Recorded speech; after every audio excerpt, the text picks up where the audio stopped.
So with that being said, I'm recording it for those of you who can't be with us today. So welcome, happy Mother's Day to everybody. I'm going to go ahead and share my screen so that we can go ahead and get started. It is May 10th. It's Mother's Day, and obviously, ladies, I just wanted to wish everyone a really, really happy Mother's Day. I know we're all going to be celebrating a little differently today.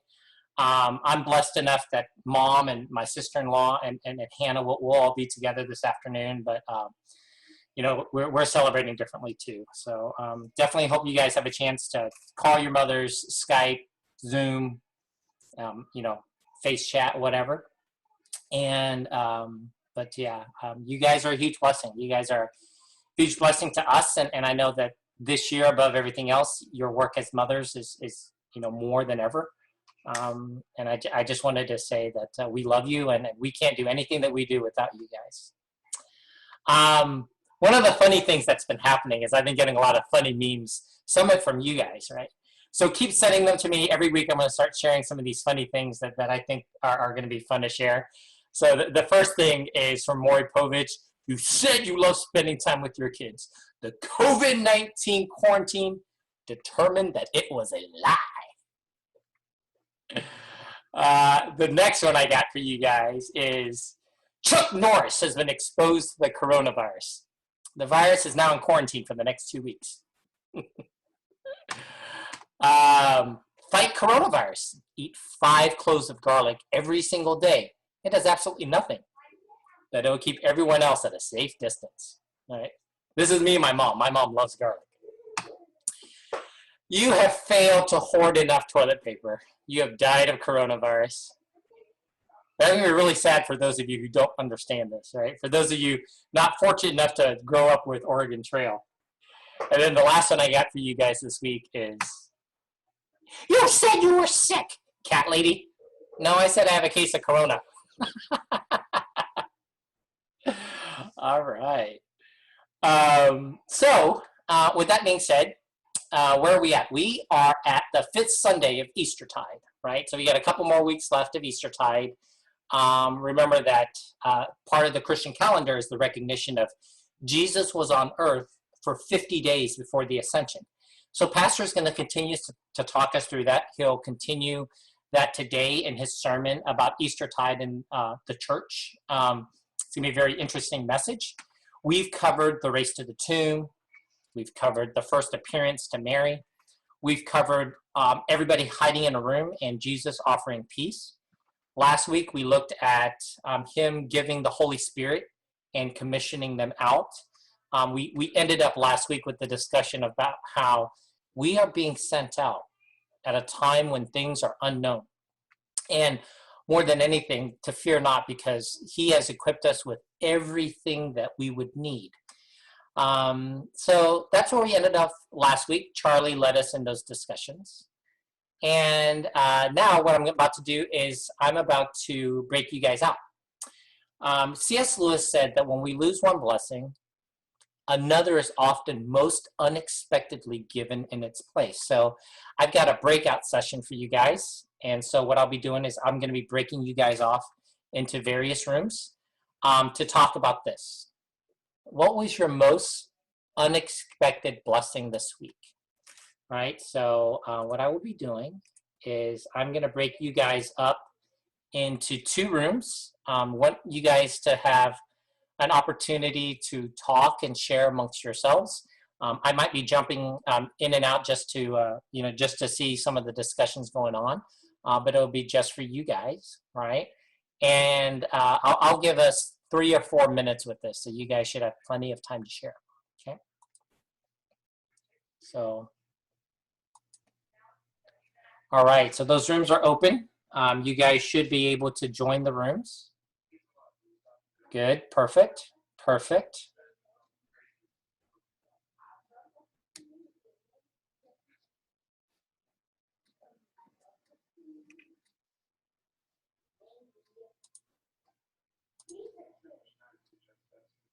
Say hi.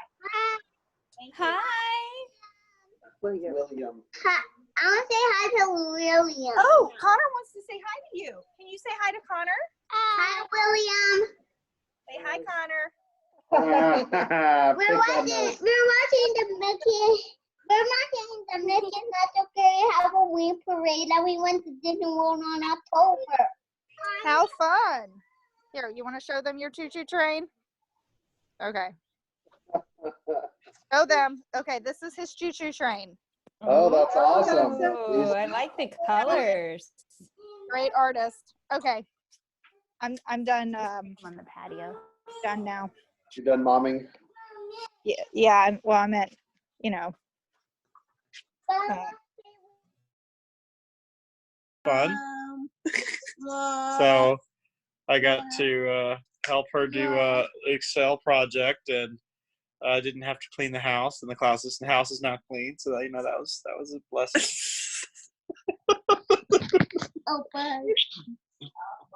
Yeah. I like my mother-in-law, so it doesn't bother me. Bye, I don't know. guys. Thank you. Eli always brings surprising hilarity. Yes. Yes. He thinks everything is a bubble wand to blow bubbles, but he doesn't know how to do it yet. So he'll pull it out and go. Yeah, I remember an age when I couldn't blow bubbles. Here you go. Mhm. Here you go. Mike, what unexpected blessing do you have? I can't think of any. I think the biggest unexpected blessing is on the side. I don't know if you guys know this, but when I was in grad school, I did. When I was getting my MBA, I was a tax accountant for H&R Block. So to this day, I do taxes for about 15 or 20 people. They're mostly family and friends, and there are a handful of just clients that I have, and they come to my house. Sometimes I do it at my office. Most of the time, I do it at the house. It's kind of turned into a fun little blessing where every single year they come and we get to visit. And I have a couple of friends that are ministers, and I do their taxes and all that. But for 3 of my clients, I have a lot of banking relationships, and they were having problems getting PPP. So a huge blessing this week was I got 3 of my clients approved for their PPP loans. And as you can imagine, it's on a lot of 1099s, it's on a lot of 940s and 941s and Schedule Cs and all that stuff. So and I think between the 3 clients, they all lost income. So one person got like 16,000, one person got 11,000, one person got 10 and a half. But and one of them just called me. They were crying because they just didn't know how they were going to make it with the lost revenue, right?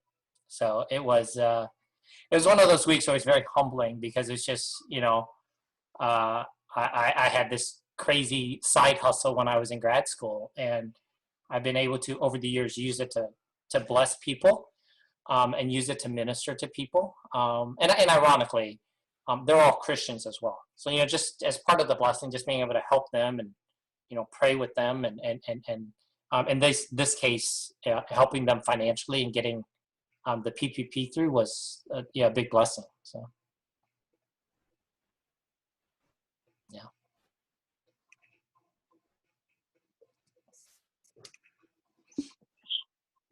Have you seen the XKCD comic where somebody gives their taxes by making it into a board game for some board game nerds to figure out how to min-max taxes?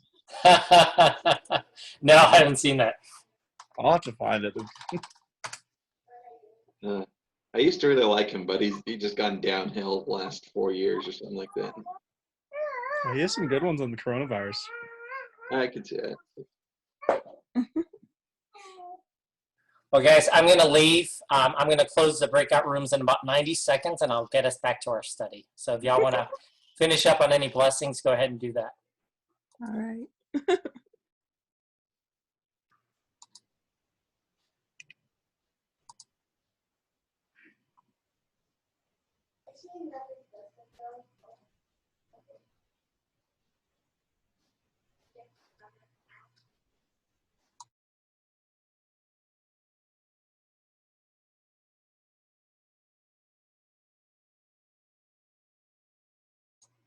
About 45 seconds left. I'll bring you guys back.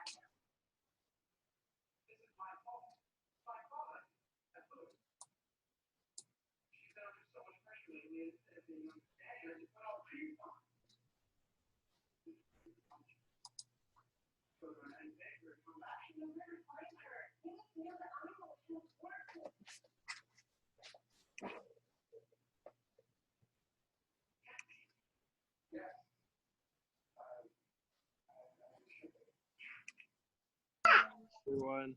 Welcome back to everybody. All right, can you guys still see my screen or not? Yes. Candace, your child just went outside, if that matters. Yeah, bye. It's yeah. It's yeah.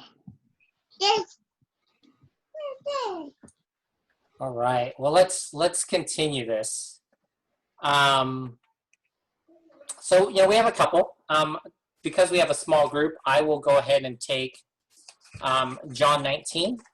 And I need 2 people to pull, if you can, Deuteronomy 21, 22, and 23, John 12, 32, and John 12, 32. I'll also read the rest of John 19. And then if I can have someone pull Psalm 22. I'm sorry, Psalm 22 will be also on screen, so you can just read that straight. So I can do Deuteronomy. perfect. Thank you, Candace. Can do Deuteronomy. Okay, Candace has got Deuteronomy. I need someone to grab John 12, 32. Done. I got it. I'm sorry, is that Lauren? Meredith. Meredith, thank you. So it happens when I look down. All right. So I'm not going to do this one as a breakout, but you guys see it's really, really fun. So, when we're in a bigger group, it'll be fun. I know the problem with Zoom is we don't get to interact the way we normally do. So I'll just open this up for group discussion. What are some areas you wish you had more control of in your life, especially right now? Right now, my biggest thing is I wish I had control of socially being able to interact with people, right? So, that's hard. That, yesterday we did 3 drive-bys. They did a drive-by for a birthday party. They did the drive-by to pick up the stuff for Mother's Day from church. And then they did a social distance thing where like they all sat in a backyard, like away from each other. But that's what I wish is we're all such social beings, and not being able to be with people face to face is definitely something I wish I had more control of. What about you guys?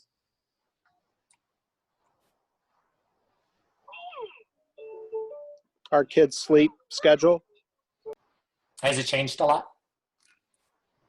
William's just at that stage where he's wakes up and comes on into the room. Yeah.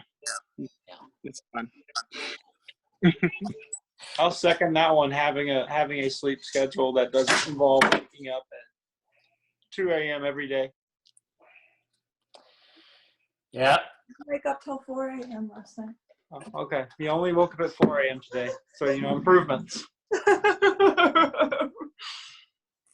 What else do you guys wish you could control right now?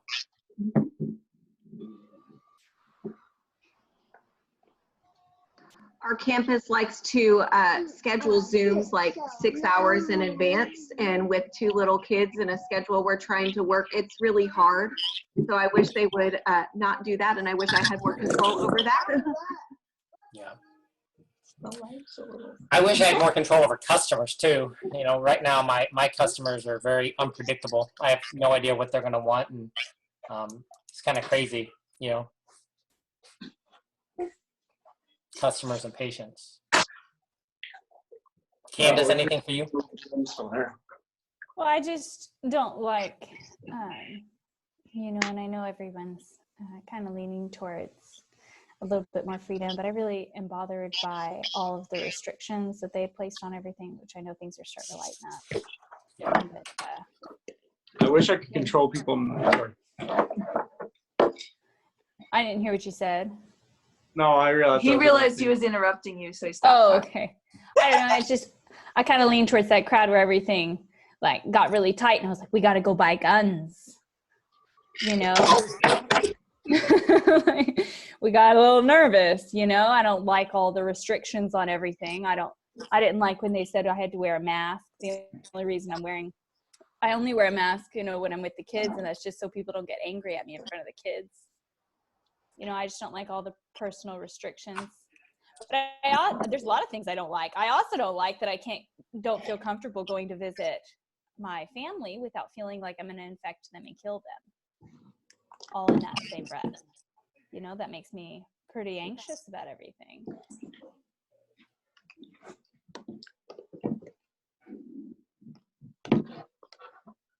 Andrew, you haven't said anything. Is there anything you wish you had control over right now? What I usually do when I get my paycheck.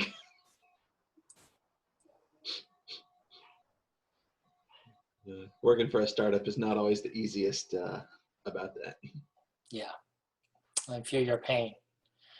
Well, let's jump right into this. Right, so this one is for me, and it's different this week. So you know, we were in John 20. Now the study's taken us back a little bit, but this is right before he gets he gets put up on the cross.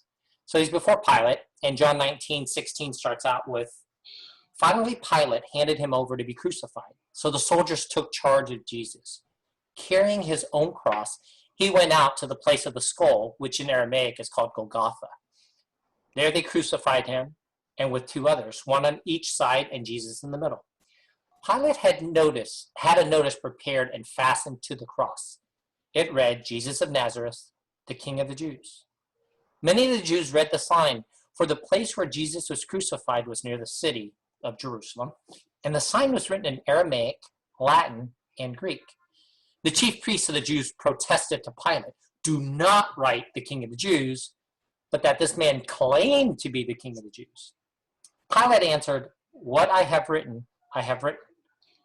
When the soldiers crucified Jesus, they took his clothes, dividing them into 4 shares, one for each of them, with the undergarment remaining. This garment was seamless, woven in one piece from top to bottom." So let's take a look at this, right? It talks about how Jesus is before Pilate. And there are a lot of people with assumptions here, right? Pilate thought that he was in control because he represented the Roman guard,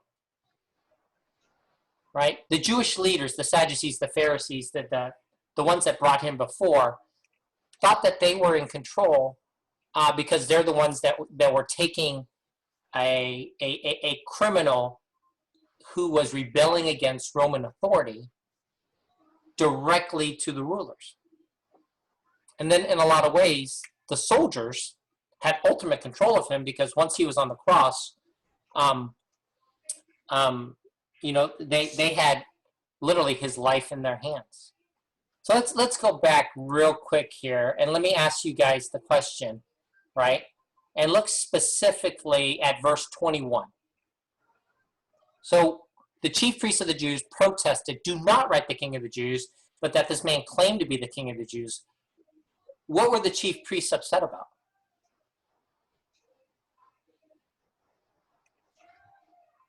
That would imply that everybody else thought that he was their king. What does that mean with their control?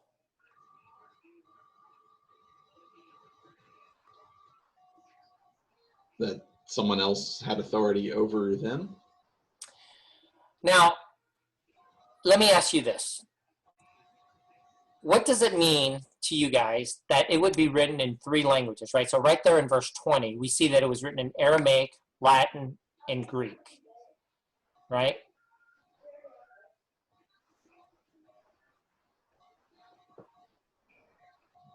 It was meant for everyone to understand. Yeah.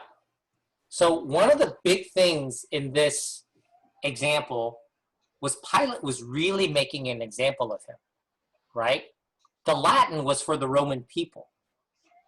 The Aramaic was for the locals, for everyone that lived in that Jerusalem area.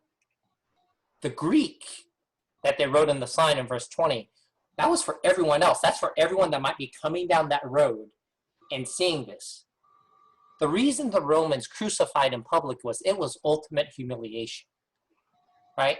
So here's Pilate, right? And Pilate thinks he's got all control over everything. So Pilate puts him out, and Pilate says, man, not only am I going to crucify you in public, the worst form of humiliation, I'm going to put it in 3 different languages. If it's a Roman criminal, they only do it in Latin, right? So Pilate thinks he's got control here. Pilate is humiliating him in the absolute worst manner that he could. Same thing with the chief priests. The chief priests have kicked him out of the synagogue where he was preaching. They've thrown him up on the cross, the worst offense for a criminal at that time. And he no longer has the ability to affect the Jewish mobs that were coming after him, that were becoming his disciples. So they thought they had this made. But then let's take a closer look at this. So Deuteronomy 21, verses 22 to 23. Candace, you had this.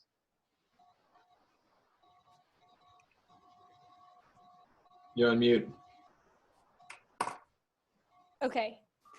And if a man has committed a crime punishable by death, and he is put to death, and you hang him on a tree, his body shall not remain all night on the tree, but you shall bury him the same day. For a hanged man is cursed by God. You shall not defile your land, that is, the Lord your God is giving you for an inheritance. Candace, who wrote Deuteronomy? Moses.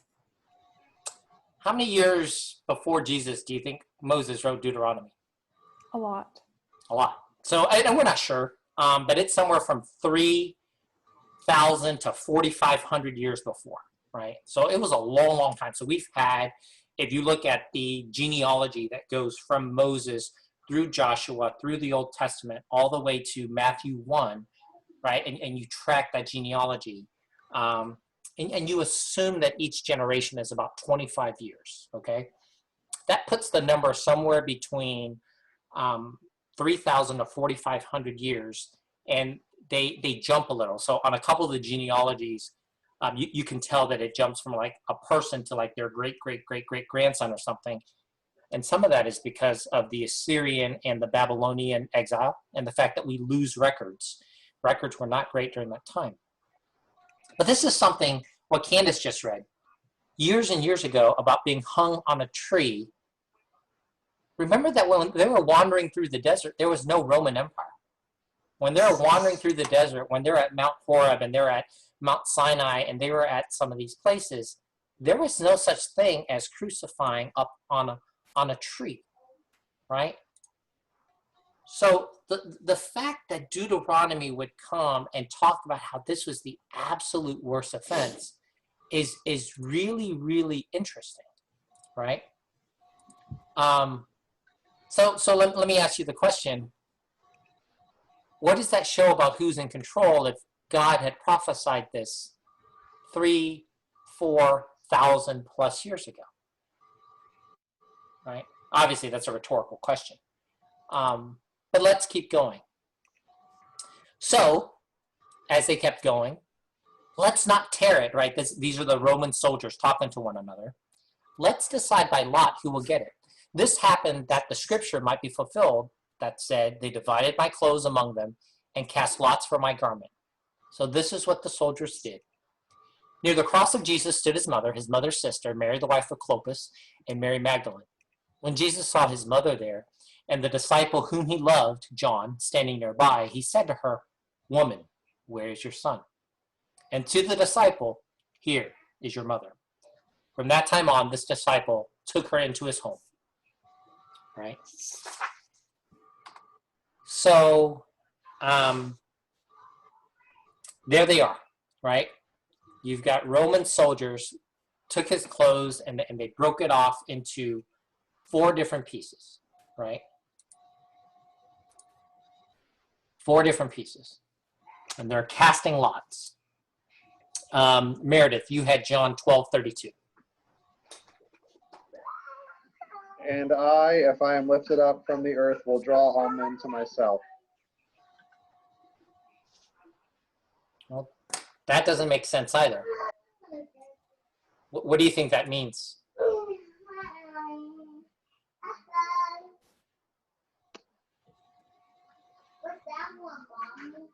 How could you be lifted up if you're being criminalized and you're up on a cross? That's Cinderella.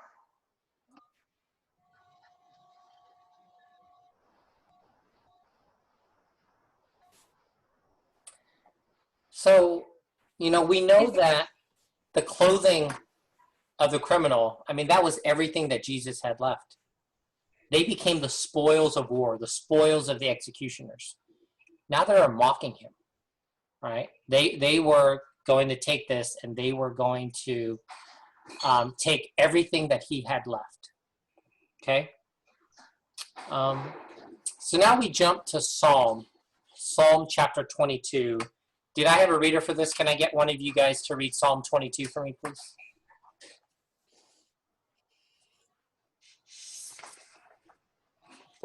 Hey, Mike, it's Lauren. I'll read it. Thank you.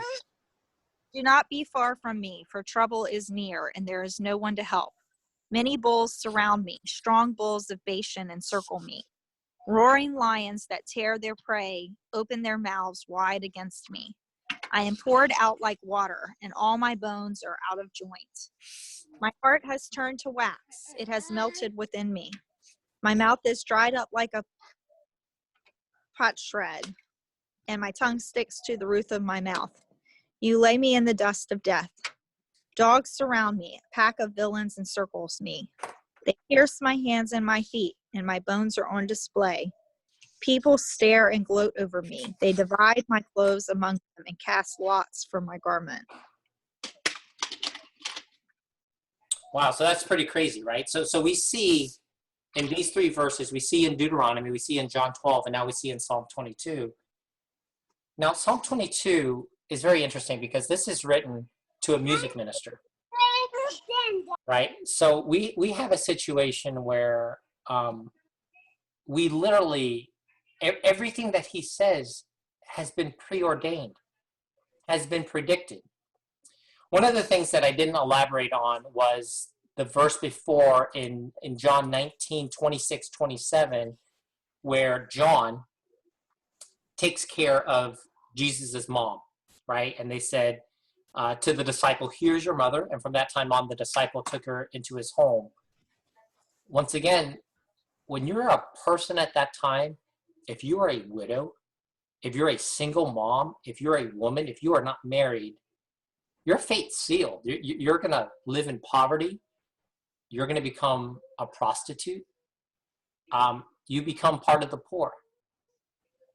Yet even in all of this, God took care of all the small details, including taking care of Jesus's mom.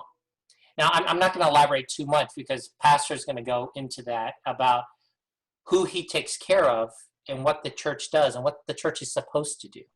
Obviously, he's going to tie it to Mother's Day and everything.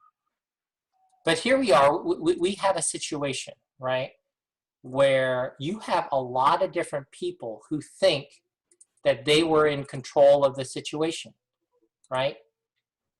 You had the chief priests that thought they were taking care of their problem. You had Pilate, who thought he was taking care of a criminal and all the unrest in Jerusalem. You had these guards that thought they were in control of everything that was happening. And yet we foresee in these three verses between, Deuteronomy 31, John 12, and Psalm 22, that is not the case. All these little things. Now remember, if y'all remember from a study I did last year, there is something crazy like 112 prophecies that are fulfilled just in his death, just in his crucifixion. And there's another handful that's fulfilled in his resurrection, return, and all of that. And we just looked at three of these verses. So when we look at these three verses, it's really a question of, do we realize now in a time when I've lost control and you've lost control and things are out of control, like I really feel with what Candace says. You know, Candace, you and Hannah, I say all the time, are kindred spirits, right? She hates every single one of these things as well, and and hates being told what to do. And I mean, it's real, like especially here in the first world, we talk about hashtag first world problems, right?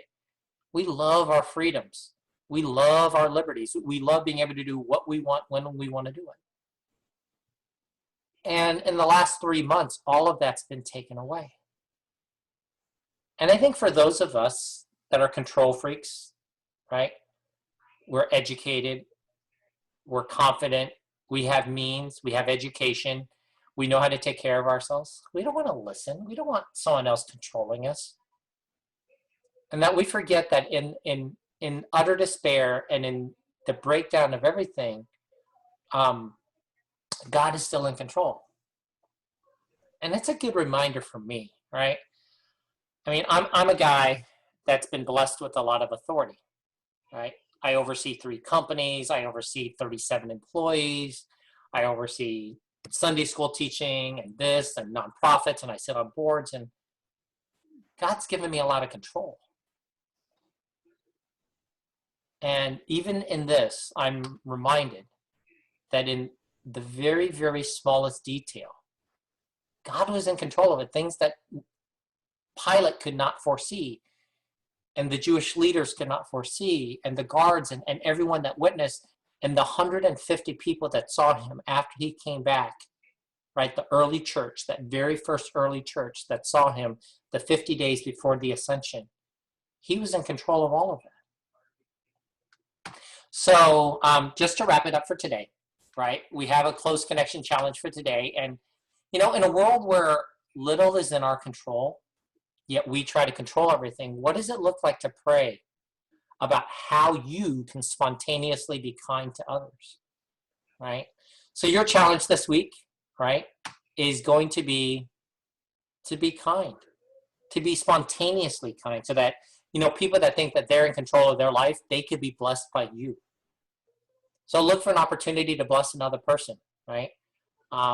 Whether it's making cookies or writing an encouragement note or mailing a letter, calling someone. I've been very intentional about calling one person a day. And I called someone the other day, and it's really weird. I mean, I hadn't talked to this person. It was Larry Heslop, and I hadn't talked to him since he retired in January. And it was really good. And I didn't think I would be blessed so much by it as well. And notice what abundance Jesus gives in the obedience of a simple task, right? Make sure you guys are, reaching out to your moms today, doing something nice for your wives and all that stuff. And then I'll go around the room and share our prayer requests. So for me, I have 2. My first prayer request is for my friend David Morton. David's our age. David just turned 40. David just got released from the hospital with COVID. He's a marathon runner. So it was really surprising to see that he would get infected. So David's on the mend. But pray for him and his wife, Jennifer, as they were going through it. And then, my second prayer request really is for all the small business owners. I got a lot of small business owners in my family. I've got cousins, Asians, right? Nail salons. A bunch of nail salons in the family and restaurants and stuff like that. And they're all slowly opening up. My sister's an esthetician, and she just opened up her med spa back on Friday. And, she's got a lot of concerns. And there are people that are anxious to come back, and there are people that are scared. But just pray for all the small business owners as they're slowly coming back. Then I want to spread it around the room, and what prayer requests do you guys have? I have 2. I didn't ever make the prayer request when it happened, but it's been like a month now. My friend Lauren died. She had cancer real bad. Her story is so sad. But essentially she graduated from A&M, which is where I know her from. She was like my roommate's best friend, so we hung out a lot. And She graduated from A&M, got her law degree, got married, bought a horse, and then she found out she had really awful cancer, and her husband left her. And then she just, like 2 months after they got married. And she just suffered for like 15 months. And then COVID happened. And so she was her parents' only child. And when she was in the hospital, only her mom could stay with her. And it happened like a month ago. And I just want you guys to pray for her parents. What are her parents' names? Do you know? No, I don't know. We'll pray for Lauren. Yeah. And I don't remember and then of course Stephanie Bradbury. I just really feel like we should be praying for her during this pregnancy. Yep.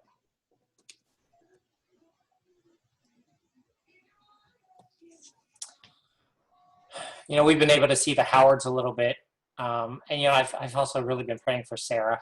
I know it's probably been about 3 months since the miscarriage, but it was a couple weeks ago when, she was leading worship on stage. And she's like, it was so good to see her smiling and with joy, because the last time we saw her was after the miscarriage. And so I've still been really praying for her. And, I text Sky occasionally and got to talk to him about 2 weeks ago, but he's doing fine. He says that Sarah has little moments where it still hurts. And you can imagine you hurt because of something like this for a long, long time. So I'm definitely praying for Sarah through this. What else? Freemans, do you guys have anything? Okay. I don't think so. Yeah. Scott, just for you guys to know, on our Thursday morning prayer thing, life is getting back to normal for Scott, but, they're asking him to do more while still working from home. So Scott, we'll continue to pray for you to be able to juggle all of that and, do more and with less resources. I know how hard that is.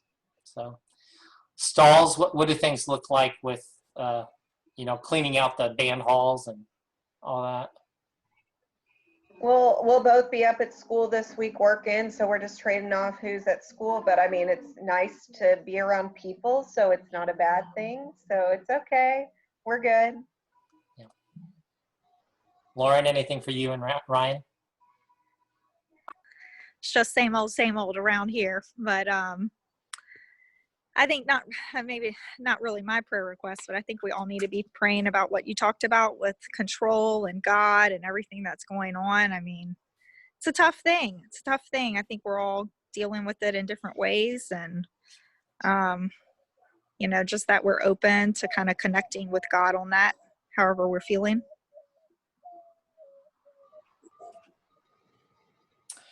I think in terms of announcements, I think you ladies, right? You guys will have your 8:30 tomorrow night. It's the same link. It's this one. So if y'all want to save it, this is the same link for Sunday school as it is for the girls on Monday nights. It's the same link for us guys on Thursday morning on our prayer. Last Thursday, Dwayne was able to join us. And then for this coming Thursday, I'm happy to announce that John Burke is going to come back. He'll join us again. So he'll be our guest prayer leader for Thursday morning. And then next week will be Larry Heslop. And then 2 weeks from now will be a Catholic priest that I've invited from Arizona, and he'll join us. So that's been a really fun experience to do that with you guys. Ladies, help me turn the screw a little bit and remind your men. I know it's early in the morning, but the Thursday morning prayer groups have been a really, really big blessing. So with that being said, Andrew, can I ask you to close us off in prayer, please? Can I add one more thing? Absolutely. My mom that lost her job, and again, it wasn't recent. It was like a month ago. And maybe it was at the beginning of all this. She worked at a daycare. She works at the same daycare that my sister sends her kids to, and which is the reason she worked there. So it wasn't like the most convenient job in the world because right now, not next to her. But the daycare didn't close, but they laid off all their workers. So my mom lost her job. So I know she's going to be, she's looking for another job. So just pray that she would find another job. You got it. So Absolutely. And then I'll send out a note to everyone. But yeah, if you guys have anything else, I'll be sending these to Michelle. Michelle will be emailing them out, and I'll be asking other people to send them over to Michelle as well. So with that, Andrew, can I ask you